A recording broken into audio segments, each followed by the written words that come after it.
Bonjour à toutes et à tous, aujourd'hui vous êtes formidables, vous le voyez, est en direct de la Maison d'Isieux, musée mémorial où vécurent 44 enfants juifs avant d'être déportés lors de la rafle du 6 avril 1944.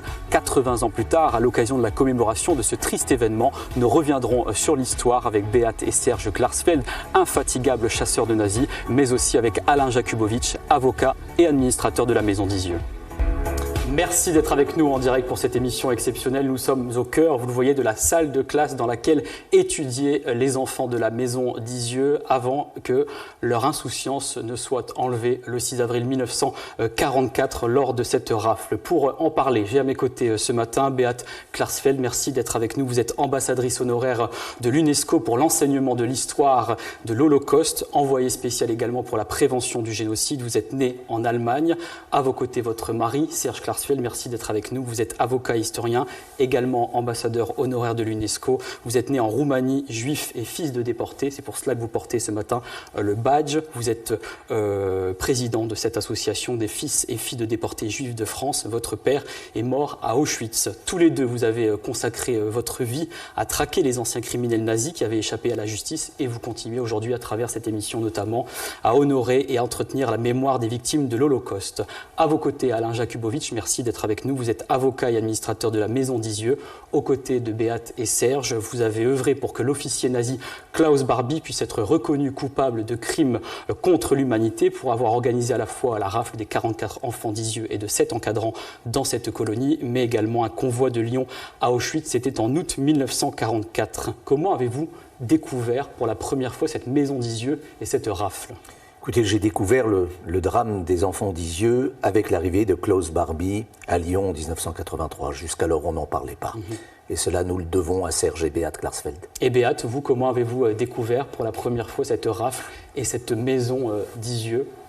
Mais la Maison d'Isieux, nous sommes déjà venus dans les années 80, quand la maison était en vente. Oui. Donc on savait que c'était la maison des enfants d'Isieux.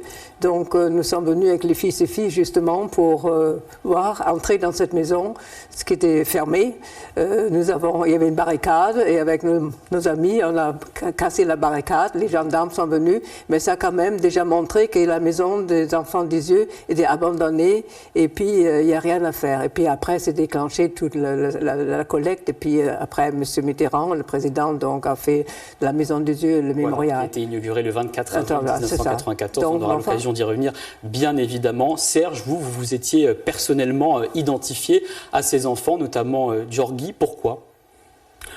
Je me suis identifié à tous ces enfants, parce que, et pas seulement à ces 44 enfants, mais aux 11 000 enfants qui ont été déportés de France, parce que j'ai noté tous les 11 000 noms, leurs prénoms, leur âge, leur adresse, leur parcours familial, et que Giorgi est un enfant un peu exceptionnel parce que c'est mon jumeau.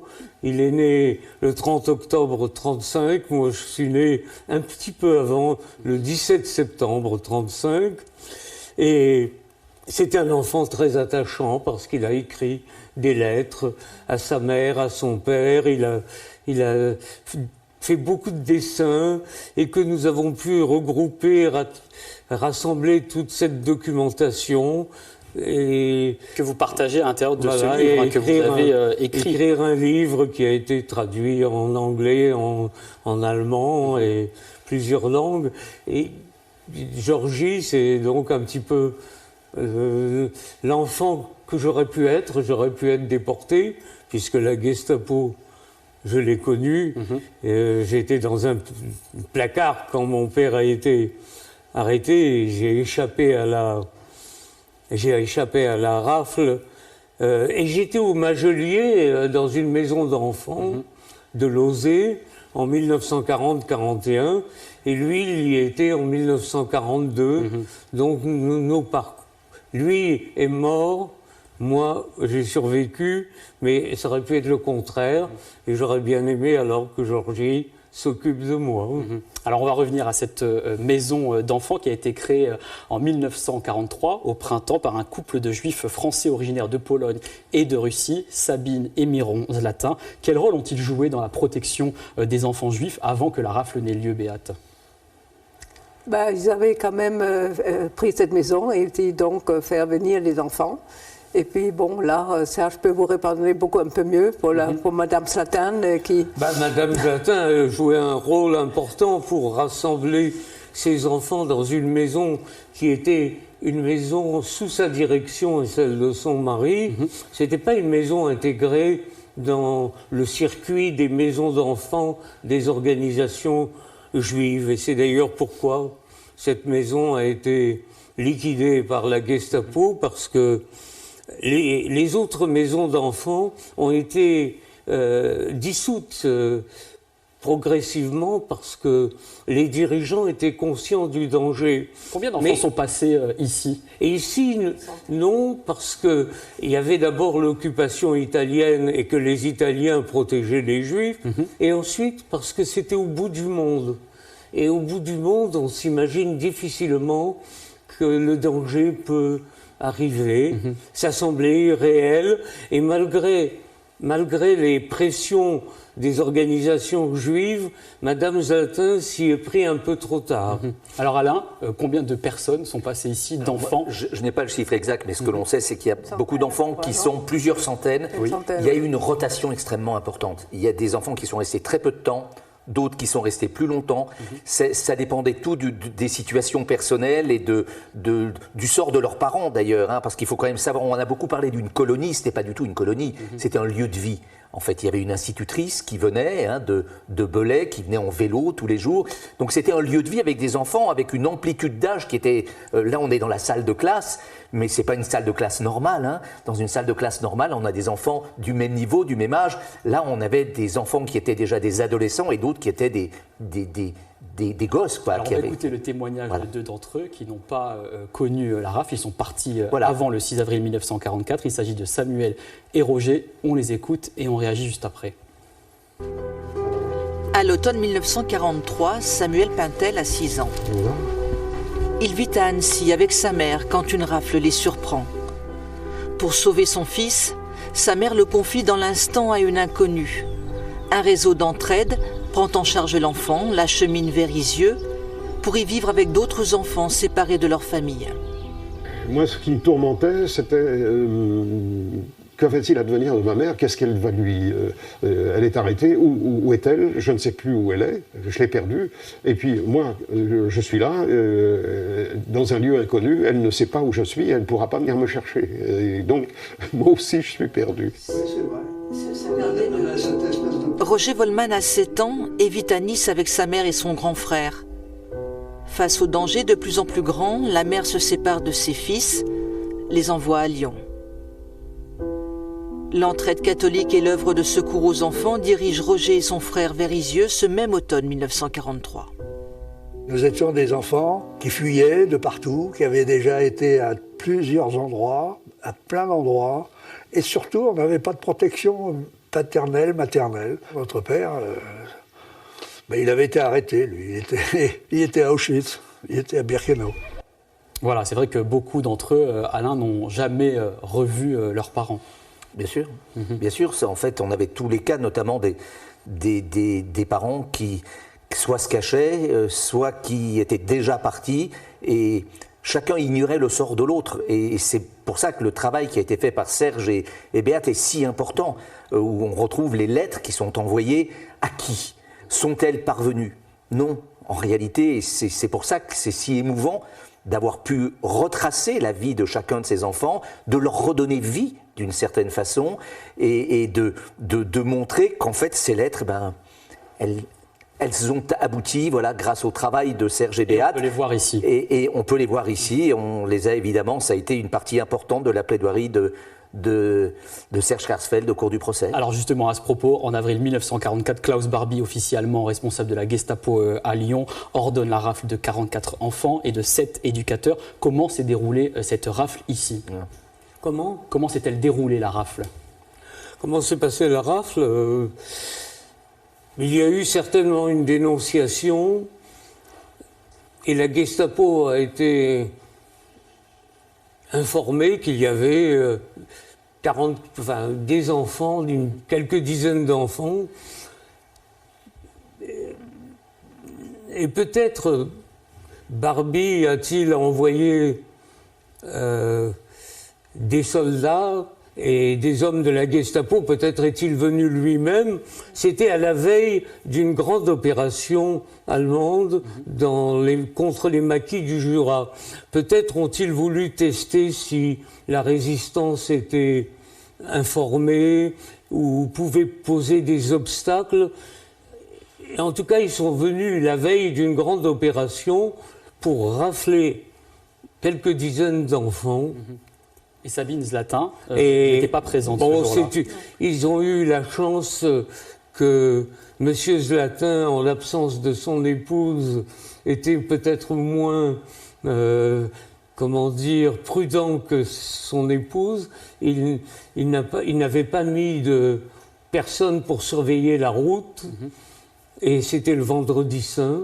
Voilà, et donc la Gestapo a pu arriver sans problème et s'emparer des 44 enfants qui étaient en train de prendre leur petit déjeuner. Et vous êtes à l'origine de la découverte du télégramme envoyé par Klaus Barbie pour rendre compte de la dissolution de la colonie d'enfants. Longtemps avant. Comment vous avez mis la main sur le document ? Dans les documents de Nuremberg, parce qu'à Nuremberg a été évoqué par le gouvernement français le rôle de l'anti-juif que jouait par les Allemands, la solution finale, et le telex que Barbie a envoyé à la Gestapo à Paris a été un des documents clés que le gouvernement français a présenté à Nuremberg. Donc j'étais au courant de cela depuis, je dirais, au début des années 70, 1970, j'étais au courant de cela. Et en 1971, Béat et moi, nous travaillions au Centre de documentation juive contemporaine quand nous avons appris qu'un non-lieu avait été accordé à Klaus Barbie à Munich, sous prétexte que, subjectivement, Barbie ne pouvait pas savoir.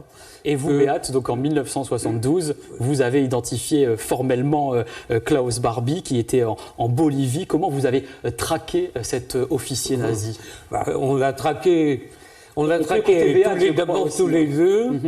Allez-y, Béat. Comment vous l'avez traqué ? Il fallait obtenir l'annulation du non-lieu. On vous écoute. C'est ça. Oui, on savait aussi parce qu'on avait commencé déjà à entamer le grand procès parce que Barbie était parce que nous avons voulu aussi, après le procès des trois responsables de la déportation des Juifs de France, Claude Lischke, Herbert Hagen et Ernst Heinrichsen. Donc si finalement les Allemands ne voulaient pas rouvrir l'instruction contre Klaus Barbie, c'était peut-être la même chose à Cologne et on n'a pas pu obtenir le procès. Mais grâce à votre travail, il a été arrêté. On a vu s'il y avait une manifestation, donc il fallait faire ouvrir l'instruction à Munich d'abord. Bon, la première fois que je me suis engagée, j'ai essayé de trouver des mamans qui étaient encore vivantes, dont les enfants étaient déportés des yeux. C'était donc Madame Benguigui et Madame Hallenbrunner. Avec Madame Benguigui, je suis allée à Munich devant le tribunal. On a pris la greffe de la faim. Elle a montré les photos des enfants. Bon, finalement, le procureur nous a fait monter en disant, écoutez, si vous pouvez apporter la preuve que Barbie connaissait le sort des enfants, apportez-moi les documents. Donc, on est revenu à Paris. J'ai apporté tous les documents. Et puis aussi, il y avait, entre-temps, dans le journal die Deutsche Zeitung, la photo de Barbie et puis notre ami, enfin, c'est devenu l'ami Herbert John, qui est à Lima, à côté de la maison où Barbie, qui était entre Bolivie et Lima, habitait chez Schwendt. C'est lui qui avait inventé les livres sterling, des documents.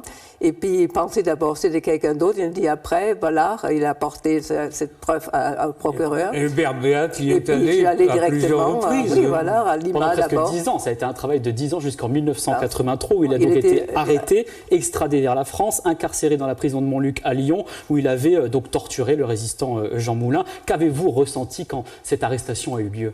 On s'est bagué, je suis reparti la deuxième fois avec Mme Hallum-Brunner. On a manifesté devant le bureau parce que la demande d'extradition a été refusée de toute façon. Donc il fallait trouver une moyenne de le faire venir. Et puis donc on a manifesté devant le bureau de Klaus Barbie à La Paz. On était arrêtés, on a quitté le pays. Ce sont nos amis boliviens qui ont aidé. Nous avions des amis boliviens dans l'opposition. On a tenté avec Régis Debray de faire enlever Barbie par des officiers boliviens. Et puis, nos amis boliviens sont arrivés au pouvoir. Et beaucoup de choses, oui. le principal d'entre eux, Gustavo Sanchez Salazar, est devenu ministre de la Sécurité. Et c'est lui qui a arrêté Barbie et qui l'a mis dans l'avion. Voilà. Et le procès a eu lieu donc en 1987. Vous étiez présent lors de ce procès, durant lequel donc, vous faisiez partie des avocats, tous les deux, avec M. Jakubowicz. Est-ce que vous vous souvenez précisément de l'intervention, notamment de Sabine Zlatin ? Oui, bien sûr. Qui a oublié l'intervention de Sabine Zlatin ? Mais ce n'est pas la seule. Moi, je crois que, évidemment, ces propos, et les enfants, c'était qui ? C'était des maquisards, c'était des résistants ? Non, c'était des innocents. Enfin, tout le monde a entendu ça, tout le monde doit entendre ça. Mais il n'y a pas de héros dans ce procès. Je dirais que le témoignage des femmes anonymes, moi j'y ai consacré un grand travail, parce que le témoignage de toutes ces femmes, oui, parce qu'il n'y a pas uniquement Sabine Zlatin, est absolument extraordinaire, parce qu'on a défini au cours de ce procès intrinsèquement le crime contre l'humanité, au travers du témoignage de ces femmes. Mais bien sûr que je me souviens de ce témoignage, il était poignant. On a d'ailleurs repris, on le voit ici, on le voit au Centre d'histoire de la résistance et de la déportation. On va écouter quelques secondes. C'est un moment clé de ce procès, bien sûr. On l'écoute. Les enfants, les 44 enfants, c'était quoi? C'était des résistants, c'était des maquisards. Qu'est-ce qu'ils étaient? C'était des innocents. Et j'ajoute donc qu'il y aura un documentaire qui sera diffusé sur France 3 Auvergne-Rhône-Alpes le 18 avril à 22h45, réalisé par Daniel Kling et qui est consacré à la vie de Sabine Zlatin et la rafle d'Isieux. Un documentaire évidemment à ne pas manquer qui s'appelle Sabine Zlatin ou l'impossible oubli. On va revenir au procès de Klaus Barbie que vous avez vécu, un procès hors norme durant plus de 2 mois, durant lequel il y avait quand même 150 parties civiles représentés par 39 avocats. C'est un procès qui a réveillé les consciences à l'époque. Écoutez, il y a un avant et un après. D'abord, la force pédagogique de ce procès était énorme. Pourquoi ? Parce qu'il a été merveilleusement organisé. La salle des pas perdus du Palais de Justice de Lyon, qui est une salle monumentale, qui a permis à des centaines et des milliers de jeunes gens, je me souviens des files d'attente, d'écoliers, de collégiens, de lycéens, d'étudiants que j'ai revus par la suite. Certains sont devenus professeurs d'histoire. En fait, on a fait prendre conscience de ce qu'était d'abord la Shoah, ensuite le crime contre l'humanité à la France, à l'Europe et au monde. Et grâce à cette prise de conscience est née la maison d'Isieux. C'était aussi l'impunité qui était brisée après 40 ans. C'est-à-dire que les crimes étaient commis en 43 ou 44. Et 40 ans plus tard, il y avait une justice. 40 ans après, le criminel qui avait fui au bout du monde, qui comptait que l'espace et le temps lui garantissaient sa liberté, il a été repris par la justice et il a dû rendre compte de ses crimes et finir sa vie en prison. C'est le début de la justice internationale. À partir de là, on a une cour pénale internationale et surtout, on donne corps au crime contre l'humanité et à son imprescriptibilité. Comme le disait très bien Serge il y a quelques instants, c'est un signal qui est envoyé à tous ces dictateurs, à tous ces gens qui n'ont aucune considération pour la vie humaine, qu'ils seront arrêtés, qu'ils seront jugés et qu'ils seront renvoyés en prison jusqu'au dernier souffle de leur vie. Et ce procès a permis aussi, c'est important de le souligner parce que nous sommes là aujourd'hui, de voir naître cette maison d'Isieux qui a été inaugurée, on le disait tout à l'heure avec Béate, par le président de la République François Mitterrand en 1994. Vous étiez présent ce jour-là. Qu'avez-vous ressenti, Béate ? Au procès, mais je voudrais encore ajouter quand même... Pour l'inauguration plutôt. Pour l'immigration, c'était bien rendu. J'étais là, mais... Moi, j'étais pas là, non. Vous n'étiez pas là et vous étiez là. J'étais là, bien sûr. Oui, alors, tous les deux, messieurs, qu'est-ce que vous avez ressenti ?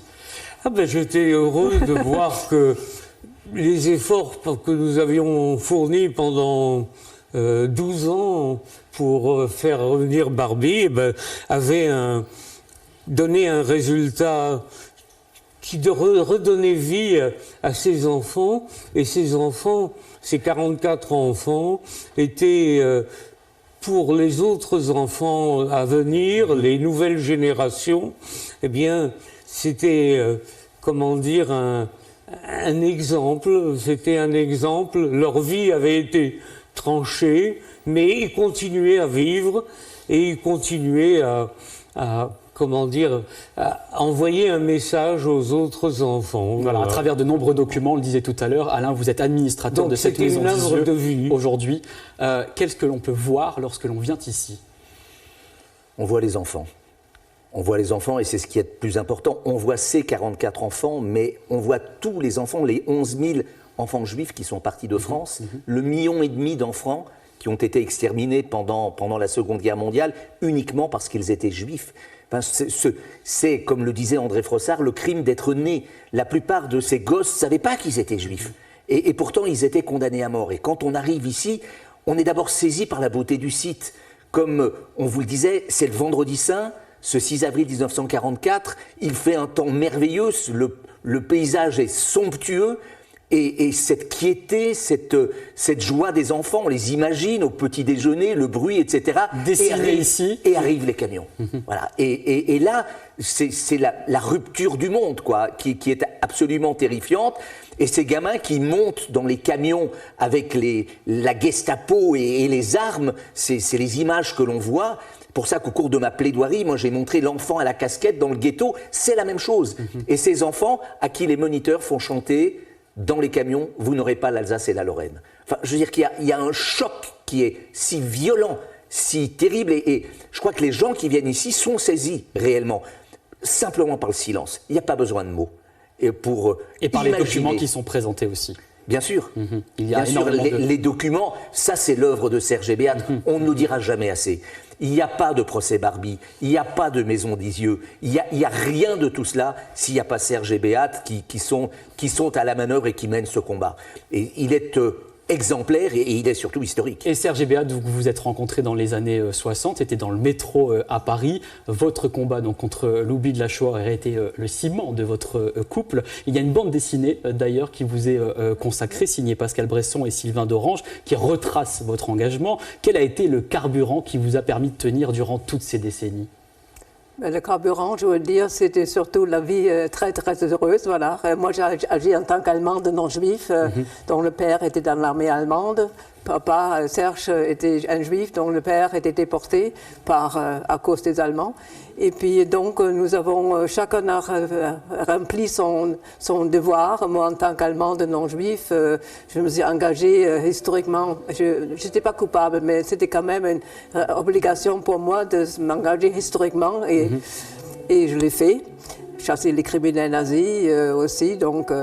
Et puis aussi, c'était la vie heureuse, avec une belle-mère extraordinaire qui s'occupait d'Arnaud quand je partais justement en Bolivie. Et je voudrais aussi dire que moi, en tant qu'Allemande non-juive, j'ai pu amener 2 mères juives en Bolivie pour chasser Klaus Barbie. Sans ces 2 mères, on a manifesté avec les photos à Munich et Mme Behalem-Brunner à La Paz. C'était quand même extraordinaire qu'on voit pour la première fois, je crois, des 2 mères juives qui s'engageaient tellement pour obtenir quand même le jugement et l'extradition finalement de Klaus Barbie. Merci à Lyon, beaucoup. ils étaient là au procès. C'est pas Mme Slatin seulement qui a parlé, Mme Bendigui et surtout Mme Allenbrunner. C'était impressionnant. On pleurait. Merci pour votre témoignage et pour terminer cette émission consacrée donc aux 80 ans de la commémoration de la rafle des enfants d'Isieux. Je signale la parution d'un livre écrit par Alexandre Nuc-Bourcha, qui est le responsable médiation et pédagogie ici à la Maison d'Isieux, et Dominique Vidot, son directeur. Vous le voyez à l'écran, Maison d'Isieux, mémoire vivante aux éditions Le Progrès. Merci évidemment à toute l'équipe de nous avoir accueillis ce matin ici, à tous les 3 d'avoir été avec nous. Et je rappelle que jusqu'à dimanche, il y a 4 jours de la mémoire ici jusqu'au 7 avril qui commence donc aujourd'hui avec des diffusions de films, l'inauguration de l'exposition temporaire, c'était des enfants, des rencontres littéraires et également un orchestre avec des concerts de l'orchestre des Pays de Savoie et une grande commémoration donc dimanche matin à 11h en présence du président de la République Emmanuel Macron. Le programme complet est disponible sur le site internet mémorialisieux.eu. Merci infiniment d'avoir été avec nous ce matin. On arrive à la fin de Vous êtes formidable et on se retrouve demain à 10h35, à 12h. Soyez au rendez-vous sur France 3 Auvergne-Rhône-Alpes avec le journal télévisé, une page spéciale présentée par Bérangère Bourgeot. Merci à vous et à demain.